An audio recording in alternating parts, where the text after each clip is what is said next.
Om Namah Shivaya, Har Har Mahadev, World Raisers. Sabina and Roger here. Mahashivratri 2023 is coming up in a few days, and we want to refresh our memory. What is Mahashivratri actually about again? So we're gonna watch the story of Mahashivratri by the YouTube channel The Hindu Saga. Yeah, we love the Hindu Saga. We've watched a few videos from them on this channel now. So they need our support, our love, and our best wishes. They need our support. They have 220,000 subscribers. What I'm getting at is that all Sanatan Dharma channels need our support, right? We need to go and like their videos and watch them. So make sure you subscribe to them. And then, if you're curious about Mahashivratri like we are, it's coming up. What do we need to know? And this is the story. So maybe an origin story. Yeah, let's find out. And I'm sure Satguru explained it before, but we need a refresher for sure. So something It's about been a year. Sapta Rishis, maybe. And What? I thought it's more like the wedding of Shiva and Parvati. yeah, but Sapta Rishis are in there too, I'm sure. Oh, wow. Whoa. Okay, before we keep embarrassing ourselves, let's dive into it. Mahashivratri is a Hindu festival celebrated annually in the honor of Lord Shiva, the god of destruction. Shivratri is celebrated in every month of the luni-solar calendar, in accordance with the Hindu calendar, but once a year in late winter, Mahashivratri is celebrated to commemorate the oncoming summer. Mahashivratri literally translates as the great night of Lord Shiva, and according to legends, it is on this night that Lord Shiva performs his heavenly dance or tandav, representing creation, preservation, and destruction. Cool. Okay. As per many, it is also the day when Shiva and Parvati got married, thus the There you union go. of Prakriti and Purusha for the well-being of the world. Beautiful. Devi Sati was the daughter of the great king and the son of Lord Brahma, Prajapati Daksh. Sati, being an incarnation of Shakti, was destined to unite with Shiva for the welfare of the universe.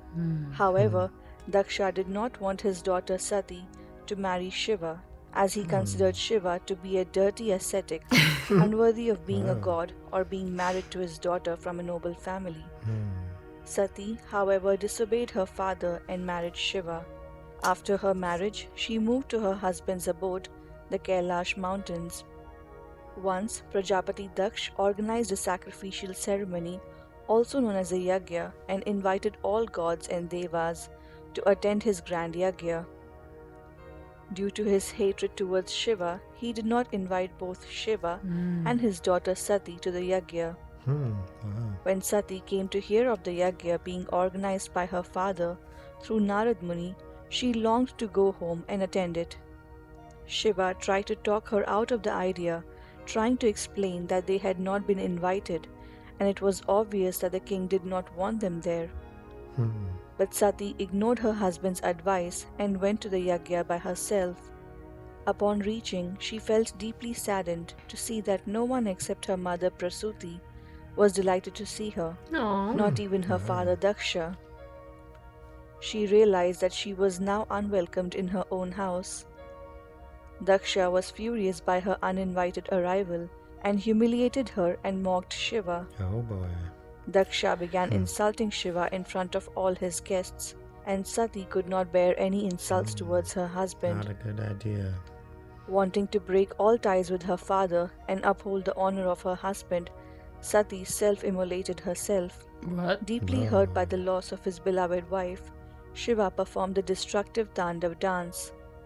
He created two ferocious creatures, Veerbhadra and Bhadrakali, who wreaked mayhem at the sacrificial place.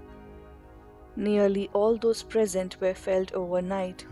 Daksha was decapitated by Veerbhadra. Wow. After that night, Shiva, who is considered the all-forgiving, restored all those who were slain to life and granted them his blessings. Daksha was also restored back to his life and kingship. His severed head was substituted for that of a goat. After the death of his first wife Sati, Shiva withdrew himself from society and engrossed himself in deep meditation. Taking advantage of the situation, the Asura king Tarakasur secured a boon from Lord Brahma that he could only be killed by the son of Shiva. Believing himself effectively immortal, Tarakasur terrorized the beings of the universe and defeated the gods. Bad Meanwhile, demon. Parvati, the reincarnation of Sati, was born to Himavan, the god of the Himalayas, and his wife Mena. When Parvati grew up, sage Narad told her that she was born to marry Shiva, but she would have to follow the path of penance to please Shiva, as he had withdrawn himself from the worldly affairs. Determined to marry Shiva in her new birth as well, Parvati embarked upon an extremely difficult regime of penance and devotion. For thousands of years, she only ate fruits and flowers. Thereafter, for hundreds of years, she ate only fallen leaves, eventually Wow. giving up on all food and living on air to survive. What? Due to thousands of years of severe penance, her body became extremely weak and fragile. The news of her penance spread all over the world. In the end, Lord Brahma appeared in front of Parvati and told her that no one in the entire universe had observed or done tapasya or penance the way she did, not even Shiva. He blessed her to soon be married to Lord Shiva and gave her the name Brahmacharini for her immense determination and penance. Wow. Ma Brahmacharini is also the second form of Ma Durga celebrated on the second day of Navratri. On the other hand, in desperate need of help from Shiva to have his child who could bring an end to the demon Tarakasur, the god sent Kamadev, the god of love, to disrupt Shiva's meditation. Though Shiva was awakened by Kamadev's arrow, Kamadev was burnt up by Shiva's anger. Implored by the other gods to marry, Shiva agreed but decided to test Parvati's devotion first. Shiva disguised himself as a hermit and reached the place where Parvati was engrossed in her penance. Upon being there, he began criticizing Shiva. He tried to influence Parvati into giving up her tapasya for Shiva, who he said was an embodiment of inauspiciousness, who carries skulls in his hand and who lives in a crematorium. Parvati, angry by the comments of the hermit, asks him to leave her alone. Even upon many attempts at changing her mind, Parvati did not get affected. Her unwavering sense of devotion pleased Lord Shiva, and he appeared in his original form and blessed her to be married to him. On the day of the marriage, Shiva reaches King Himavan's palace in the most terrorizing form along with the strangest marriage procession, also known as Bharat. His body was covered with snakes, smeared in ashes, and his hair was matted with unkempt locks. His marriage procession consisted of ghosts, ascetics, sages, aghoris, etc. Cool. Upon seeing the terrorizing form of Lord Shiva, Parvati's mother and other relatives were left in a state of shock. Well, Most of them fainted out of fear and terror. To avoid any embarrassment to her family or to her husband Shiva, Parvati transformed herself into a different form as well. In this form, she was golden, possessed 10 arms, and was called Chandraghanta. In the form of Chandraghanta, she prayed and persuaded Shiva to take the form of a handsome prince and also turn his marriage procession nobler so the people can see their gentler side and not be fearful of them. Shiva and Parvati got married in their beautiful divine forms, and the day of their marriage is celebrated as Mahashivratri every year. Skanda Puran also narrates the story. When the divine wedding of Shiva and Parvati took place in the Himalayas, all the living beings on earth headed to north towards the great white mountains to witness the grand wedding. oh wow. Because of this, earth began losing her balance. What? So Lord Shiva asked sage Agastya to go to the south to balance the earth's equilibrium. Wow. Sage Agastya was pleased with this honor, but was also saddened because he would not be able to witness the divine wedding. Aw. Perceiving the thoughts in the rishi's mind, Shiva granted him a boon that he and Parvati would appear before Agastya whenever the latter happened to think of them. Pleased with the boon, sage Agastya began his journey southwards. Cool. Ashwatthama? Will Ashwatthama from Mahabharata become a Saptarishi? What? Cool. Of course, Drona's son. Mm. Yeah, so of he's course. the one that has the boon of immortality. Oh, okay. Yeah, because he's the one that went and Yeah. killed everybody. Anyways. All right, so yeah, that was cool, and it appears I was very wrong. The Shaptarishis weren't even mentioned. So At the very end on the end screen. Sabine wins. If you guys are as shocked about this as me, hit that like button. It does not very often Sabine wins against me in the Unbelievable. the intellectual database of what we have watched in the past. Parvati and Shiva's marriage. And then, so the backstory of Parvati being reincarnated from Sita, and then that whole story there. So that's incredibly fascinating. So I'm wondering which Puran, probably the Shiv Puran, talks about all of this. If I'm correct, let me know.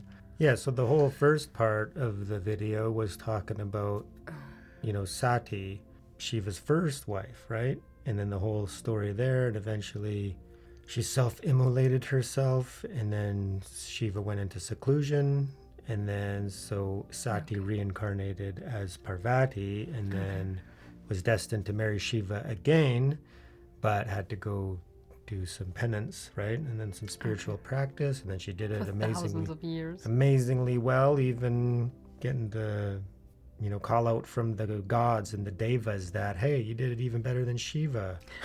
So wild. That shows the dedication and devotion. And then, of course, Shiva even came and tested her to find out if she was pure and unwavering in her devotion and faith. And then she passed the test. So then, boom, he revealed himself.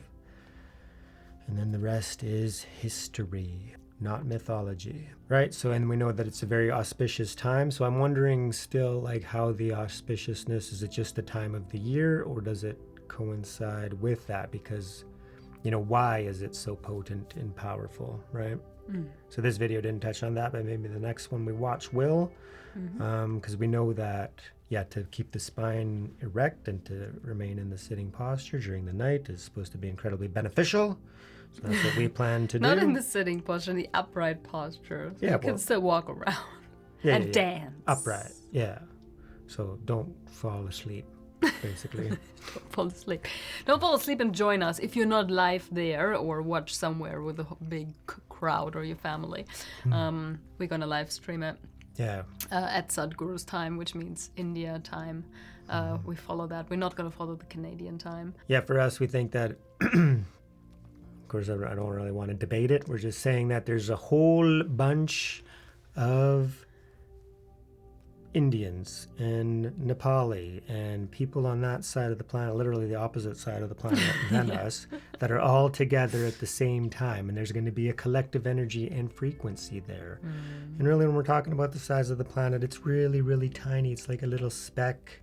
So if we're doing it at the same time, I think we can absorb some of that cosmic energy flowing. Absorb? We're going to add to it. Oh, yeah, we're going to add to it through our...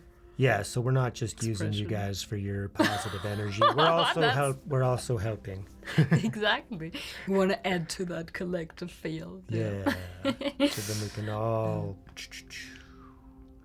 ascend the spine of the chakras. So let us know if you're unflinching in your devotion to Lord Shiva, like Parvati. Yeah. I surely notice that I can do better in that regard. One moment I'm devoted, and the next moment I'm not devoted when it's not convenient or a little bit more difficult. It's like unflinching devotion. Permanent. And focus on God at all times without exception. To be surrendered, right? Completely. Not just in that moment and then, now I'm not. And making a difference between this is God and this is not God. Surrender the fruits. Yeah. Gotta do it. Everything is God. Everything is a perfect expression of the One. Gotta live it, we gotta be it. Okie dokie, friends. Join us on Mahashivratri, join Sadhguru, join whatever celebration is around your corner. Yeah, Make join this something.